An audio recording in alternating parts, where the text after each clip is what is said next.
Assalamu alaikum students, welcome to mathematics class of Paradise college.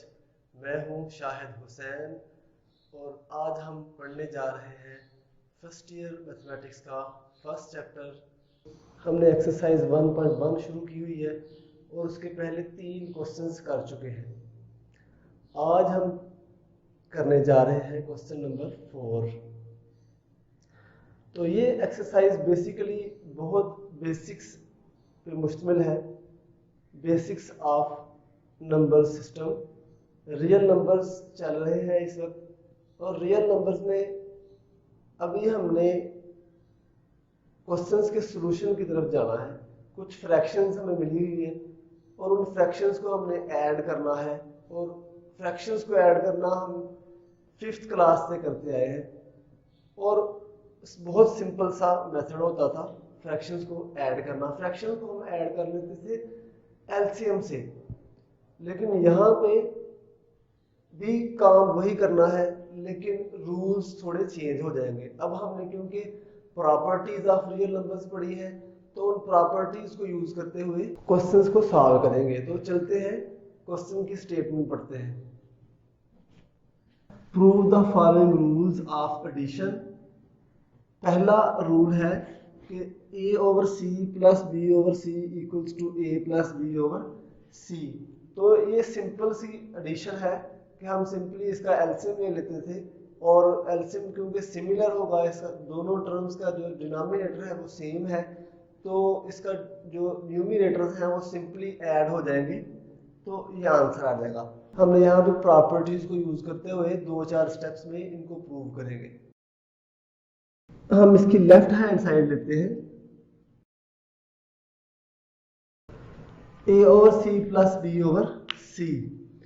तो इसमें हमने करना क्या है कि सबसे पहले जो प्रॉपर्टी यूज होनी है ना वो ये है कि हम अगर हमारे पास 2 ओवर 3 है, फॉर एग्जांपल 2 डिवाइड हो रहा है 3 से, तो हम इसको इस तरह से भी लिख सकते हैं 2 मल्टीप्लाई बाय 1 ओवर 3। तो मल्टीप्लिकेटिव प्रॉपर्टी से ये इस तरह से 2 ओवर 3 आंसर इसका आता है अगर इस तरह से हम इसको मल्टीप्लाई करें तो इसी चीज को यहाँ पे हम यूज करेंगे कि हम यहाँ पे लिख सकते हैं a ओवर c को a multiply by 1 over c plus b multiply by 1 over c। जी ठीक हो गया। अब यहाँ पे हमने कौन सी प्रॉपर्टी यूज करनी है कि हम इसमें इस 1 ओवर c को कॉमन ले लेंगे। तो क्योंकि 1 ओवर c ये राइट साइड पे है, a और b की राइट साइड पे मल्टीप्लाई हो रहा है 1 ओवर c, तो अब ये इस तरह से होगा a plus b into multiply हो जाएगा 1 ओवर c। हमारी कॉमन लैंग्वेज में ये कॉमन आ जाएगा। लेकिन ये रूल कौन सा है? ये है डिस्ट्रीब्यूटिव राइट डिस्ट्रीब्यूटिव लॉ।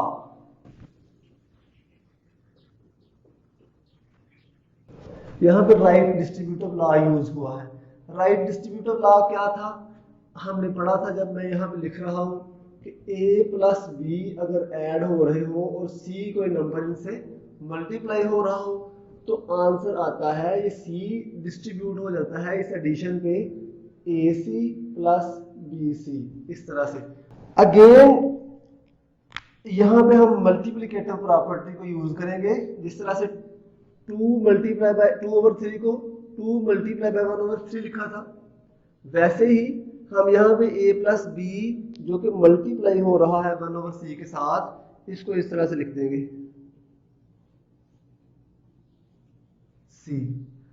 तो ये हमारा क्या है राइट हैंड साइड। क्लियर हो गया ना स्टूडेंट्स? तो इस तरह से हम इस क्वेश्चन को सॉल्व करते हैं। बहुत सिंपल सा क्वेश्चन है। प्रीवियस क्लासेस में क्योंकि प्रॉपर्टीज का यूज कम होता था, छोटी क्लासेस में हम सीखते थे कि इनको ऐड कैसे करना है, तो सिंपली हम कहते थे कि इनका एलसीएम लेते हैं और उस तरह से सॉल्व कर लेते थे। लेकिन यहाँ पे उस तरह से सॉल्व करने से आपको मार्क्स नहीं मिलेंगे। यही प्रॉपर तरीका है क्योंकि हमने प्रॉपर्टीज पढ़ी है तो उन प्रॉपर्टीज को यूज करके हम यहाँ पे इनको प्रूव करेंगे।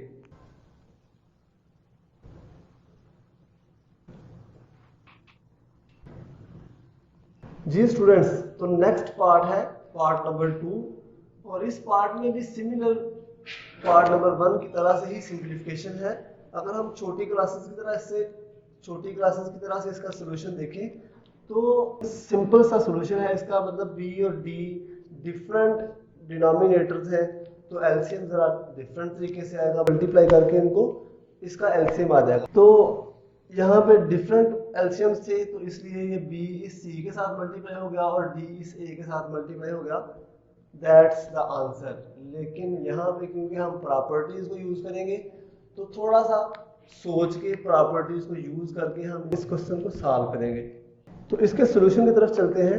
सॉल्यूशन में हम सिमिलरली लेफ्ट हैंड साइड का यूज करेंगे, और लेफ्ट हैंड साइड क्या है, सबसे पहले जो प्रॉपर्टी यूज होनी है वो ये है कि a और b को एज इट इज लिख देंगे और यहाँ पे साथ में 1 को मल्टीप्लाई करेंगे। ये 1 को मल्टीप्लाई क्यों कर रहे हैं? 1 को मल्टीप्लाई करने का मकसद यहाँ पे ये है कि हाँ, यहाँ पे जो डिनोमिनेटर्स है ये डिफरेंट है दोनों फ्रैक्शंस के, तो दोनों फ्रैक्शंस के डिनोमिनेटर डिफरेंट होने की वजह से हमें यहाँ पे इसके डिनोमिनेटर में भी d चाहिए, इससे जो मल्टीप्लाई हो रहा हो, इसके डिनोमिनेटर में b चाहिए जो इससे मल्टीप्लाई हो रहा हो, ताकि इस क्वेश्चन की तरह से इनका एलसीएम जो है वो सिमिलर हो जाए और बाकी फिर प्रोसेस सिमिलर होगा इस क्वेश्चन की तरह से। बेसिकली हम 1 इसलिए मल्टीप्लाई कर रहे हैं, और 1 मल्टीप्लाई करके आंसर यही आएगा। ये हमने पढ़ी थी प्रॉपर्टी कौन सी, मल्टीप्लिकेटर आइडेंटिटी।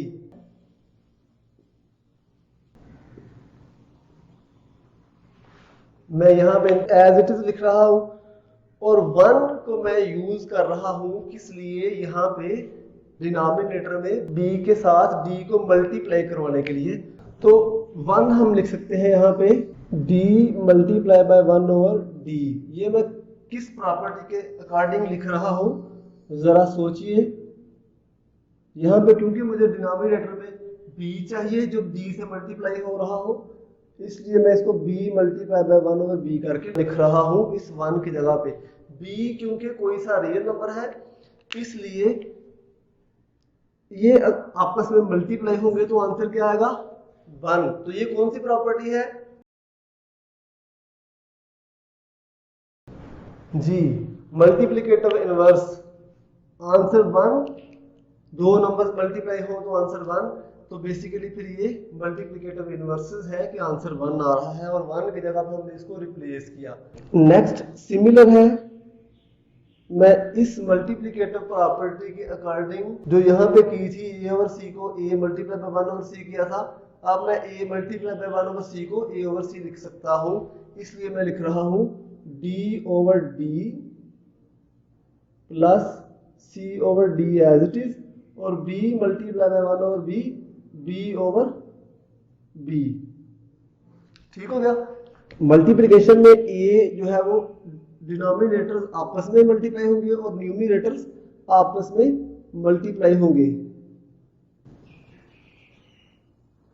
इसको बी डी लिख लें या डी भी लिख लें, एक ही बात है। क्यों?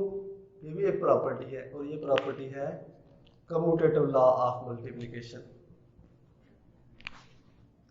जी, तो ये क्वेश्चन बन गया है अब ये वाला। सिमिलरली जितने स्टेप्स में ये हुआ है उतने ही स्टेप्स में ये मजीद क्वेश्चन सॉल्व हो जाएगा।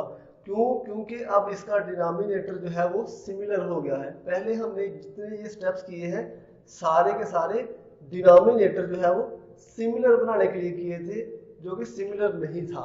तो अब हम इसको लिख सकते हैं AD multiply by 1 over BD, CB multiply by 1 over BD। Distributive property को यूज करते हुए हम इसमें से 1 ओवर BD को कॉमन ले लेंगे और यहाँ पे ब्रैकेट में रह जाएगा AD प्लस CB। तो ये हमारा ये वाला स्टेप है और इसमें यहाँ पे हम यूज किया हमने डिस्ट्रीब्यूटिव लॉ। तो डिस्ट्रीब्यूटिव लॉ लिख दे या फिर राइट डिस्ट्रीब्यूटिव लॉ लिख दे, एक ही बात है जी। तो मल्टीप्लिकेटिव प्रॉपर्टी से इसको, क्योंकि ये इसके साथ मल्टीप्लाई हो रहा है और 1 के साथ मल्टीप्लाई होगा, तो AD plus BC over BD, तो ये हमारा आ गया answer right hand side, hence proved. मैं इस क्वेश्चन को रिपीट कर रहा हूं। स्टेटमेंट ये है, क्योंकि डिनोमिनेटर्स डिफरेंट है इसलिए हमने 1 से मल्टीप्लाई किया। ये मल्टीप्लिकेटिव आइडेंटिटी है कि 1 को किसी भी नंबर से मल्टीप्लाई किया जा सकता है। अब इस 1 की जगह पे हमने d multiply by 1 over d लिख दिया, क्योंकि ये एक दूसरे के इन्वर्सेस है। मल्टीप्लिकेटिव इन्वर्सेस आंसर आइडेंटिटी देते हैं इसलिए, और ये मल्टीप्लिकेटिव इन्वर्स हमने साथ में हिंट भी लिख दिया। अब ये मल्टीप्लिकेटिव इन्वर्सेस, अब ये प्रॉपर्टी मल्टीप्लिकेटर से हमने d ओवर d लिख दिया, यहाँ पे b ओवर b लिख दिया, इनको मल्टीप्लाई कर लिया। अब ये मल्टीप्लिकेटिव प्रॉपर्टी मजीद यूज होगी, उलट इसका यूज होगा कि हम इसको इस तरह से लिख सकते हैं 1 ओवर bd और इसको 1 ओवर bd। और जब हम इनको ऐड कर रहे हैं तो क्योंकि हमने आंसर अब ये लाना है, तो यहाँ पे AD प्लस CB जो है वो इस तरह से आ जाएगा और 1 ओवर BD डिस्ट्रीब्यूटिव लॉ को यूज करते हुए कॉमन आ जाएगा राइट साइड पे।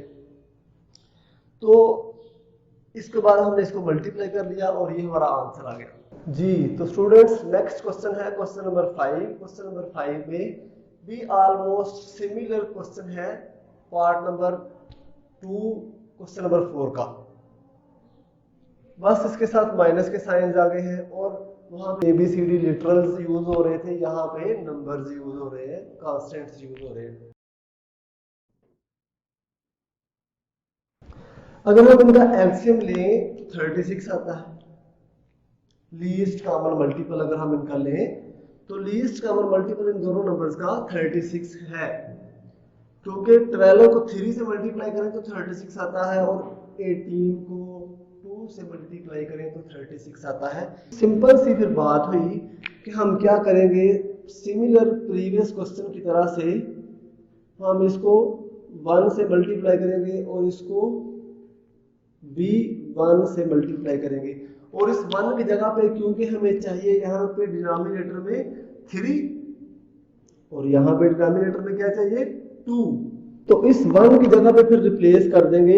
ये कौन सी प्रॉपर्टी है जी, ये प्रॉपर्टी है मल्टीप्लिकेटिव आइडेंटिटी।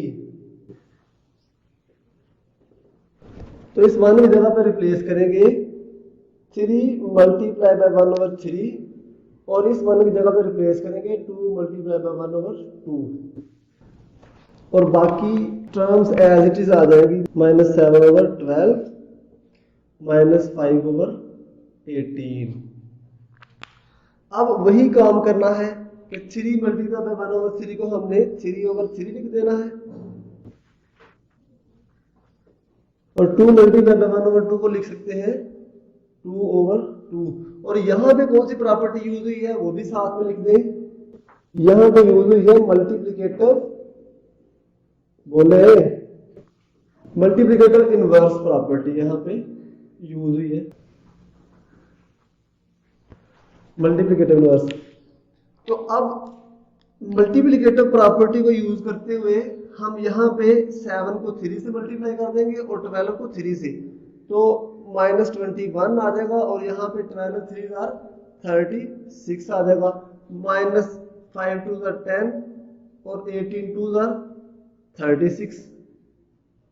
अब यहाँ पे सिमिलर वही काम करना है जो हमने प्रीवियस क्वेश्चन में किया था और क्वेश्चन नंबर 4 का पार्ट नंबर 1 भी इसी तरह से किया था कि डिनोमिनेटर्स अब सिमिलर हो गए हैं, तो हम इसको -21 मल्टीप्लाई बाय 1 ओवर 36 लिख देंगे और इसको -10 मल्टीप्लाई बाय 1 ओवर 36 लिख सकते हैं मल्टीप्लिकेटिव प्रॉपर्टी को यूज करते हुए। अब यहाँ पे डिस्ट्रीब्यूटिव लॉ को यूज करते हुए 1 ओवर 36 को कॉमन ले लेंगे, तो अंदर रह जाएगा -21 -10, ठीक हो गया। और यहाँ पे 1 ओवर 36 आ गया कॉमन। कौन सी प्रॉपर्टी, डिस्ट्रीब्यूटिव लॉ। तो अब मल्टीप्लिकेटिव प्रॉपर्टी को यूज करेंगे क्योंकि ये मल्टीप्लाई हो रहा है इसके साथ, तो -21 -10 ओवर 36। तो ये कौन सी साइड आ गई? ये हमारा आंसर बन गया जो हमने प्रूव करना था, which is equal to right hand side, क्योंकि लेफ्ट हैंड साइड जो है वो राइट हैंड साइड के इक्वल आ गई है। तो ये था क्वेश्चन नंबर 5 जिसे हमने प्रूव करना था।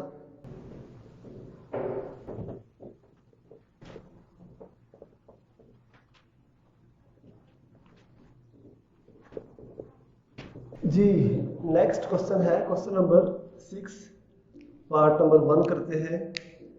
और इसमें अब क्वेश्चन नंबर 4 और 5 से थोड़ा उलट काम है। वहां पे हमने कुछ फ्रैक्शंस को ऐड करना था और ऐड करके उनको हमने प्रॉपर्टीज का यूज करके ऐड किया, और अब यहाँ पे हमने इसको सिंप्लीफाई करना है। ये फ्रैक्शन की फॉर्म में है, मतलब एलसीएम लिया हुआ है इसका, तो इसको हमने सिंप्लीफाई करना है।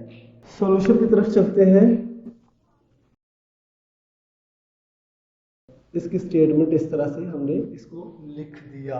अब इसमें मल्टीप्लिकेटिव प्रॉपर्टी को यूज करेंगे और इसको मैं लिखूंगा 4 + 16x और 1/4 लिख सकते हैं ना। तो ये कौन सी प्रॉपर्टी है? मल्टीप्लिकेटिव। इसको मैं लिख सकता हूं 1 × 4 और इसको मैं लिख सकता हूं 4x × 4। ये भी मल्टीप्लिकेटिव प्रॉपर्टी है कि मैं इनको मल्टीप्लाई करके ये आंसर आ जाएगा। यहां से हम राइट डिस्ट्रीब्यूटिव लॉ का यूज करते हुए 4 को इनमें से कॉमन ले सकते हैं। तो लिखूंगा 1, इधर रह जाएगा 1 और इधर रह जाएगा 4x, और ये आ गया 4 कॉमन। 1 और 4 पहले ही मल्टीप्लाई हो रहा है, तो ये है डिस्ट्रीब्यूटिव लॉ लिख लें या right distributive law.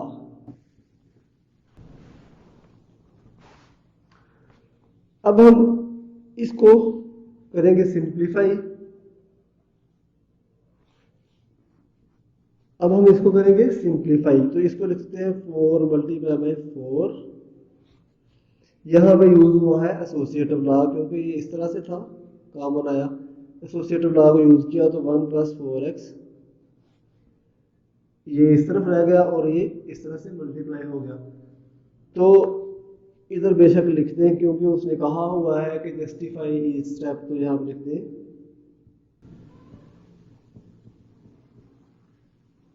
Associative law. अब यहां पे मल्टीप्लिकेटिव इनवर्स यूज होते हुए आंसर आएगा इसका 1, क्योंकि 4 और 1/4 एक दूसरे के मल्टीप्लिकेटिव इनवर्सेस है ना। अब ये मल्टीप्लाई होंगे, मल्टीप्लिकेटिव इनवर्स, ये मल्टीप्लिकेटिव आइडेंटिटी का यूज करते हुए हम यहां पे हम इसको मल्टीप्लिकेटिव आइडेंटिटी का यूज करते हुए इसका आंसर ये आ गया, और ये हमारे पास है इसका आंसर, क्योंकि ये सिंप्लीफाइड फॉर्म में मौजूद है। मजीद इसको हम सिंप्लीफाई नहीं कर सकते क्योंकि ना इसमें से कुछ कॉमन आ रहा है, ना ही इसके डिनोमिनेटर में कोई टर्म मौजूद है। अब नेक्स्ट जो है वो पार्ट नंबर 2 और पार्ट नंबर 3 बिल्कुल सिमिलर है। मैं उनमें से एक करूंगा और एक पार्ट आप खुद करेंगे। जी स्टूडेंट्स, नेक्स्ट हमारा सेकंड पार्ट है और ये क्वेश्चन नंबर 4 की तरह से बिल्कुल ऑलमोस्ट सिमिलर है। क्वेश्चन नंबर 4 में भी हमने फ्रैक्शंस को ऐड किया था, अब यहाँ पे डिनोमिनेटर में है तो वो ज़्यादा इशू नहीं है। क्वेश्चन नंबर 4 से कोई 1-2 स्टेप का इसमें डिफरेंस है बस। तो सिमिलर क्वेश्चन है ऑलमोस्ट। न्यूमिनेटर में और डिनोमिनेटर में दोनों में हमने फ्रैक्शंस को ऐड कर लेना है। पहला सबसे ये काम है और ये हमने क्वेश्चन नंबर 4 में भी किया है, तो सिंपल है। हम इसमें सबसे पहले मल्टीप्लाई करेंगे 1 के साथ, यहां पे भी और यहां पे भी। ये 1 के साथ मल्टीप्लाई क्यों कर रहे हैं? जब भी हमारे पास फ्रैक्शंस इस तरह से आती हैं डिनोमिनेटर्स अगर डिफरेंट हो तो तब हम जो है 1 को मल्टीप्लाई करते हैं, तो ये मल्टीप्लिकेटिव आइडेंटिटी है। नेक्स्ट इसमें ये करना है कि 1 की जगह पे जो हम डिनोमिनेटर में इसको मल्टीप्लाई करके जो इसका एलसीएम आता है वो हम लाएंगे, क्योंकि इसका एलसीएम 20 है तो 5 से मल्टीप्लाई करेंगे और डिवाइड करेंगे, क्योंकि यहाँ पे डिनोमिनेटर में 4 चाहिए। तो ये मल्टीप्लिकेटिव इनवर्स यहाँ पे यूज हुआ।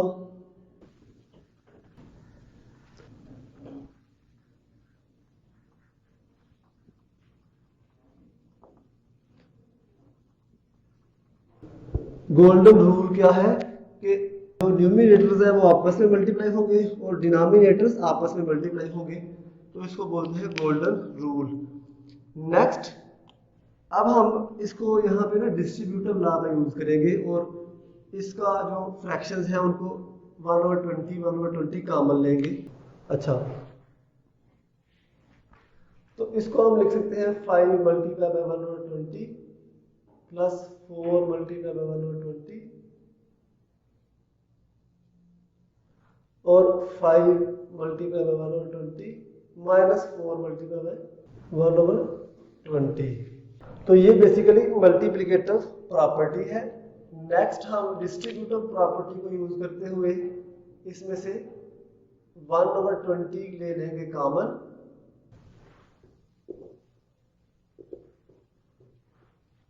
और ये है डिस्ट्रीब्यूटिव लॉ या डिस्ट्रीब्यूटिव प्रॉपर्टी। अब यहाँ पे कैंसलेशन प्रॉपर्टी यूज होगी और ये आपस में कैंसिल हो जाएंगे क्योंकि डिवाइड हो रहे हैं, और यहाँ पे आंसर आ जाएगा 5 + 4/5 - 4।